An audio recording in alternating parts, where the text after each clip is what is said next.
Dwaraka Anusha alias వనిత అనే హోంగార్డ్గా పనిచేసినటువంటి ఆమె మీద నిన్న కేసు నమోదు చేసి జైలుకు పంపడం జరిగింది.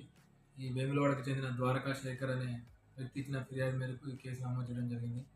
ఈ లేడీ హోంగార్డ్ ఏం చేస్తుందంటే బ్లాక్మెయిల్ చేస్తుంది అన్నట్టు, ఎక్స్ట్రాక్షన్ చేస్తుంది.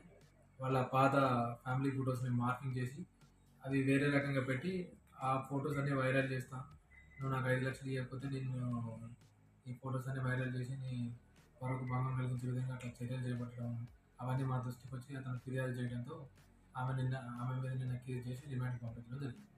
గతంలో ఏమైనా కంప్లైంట్స్ ఉన్నాయా?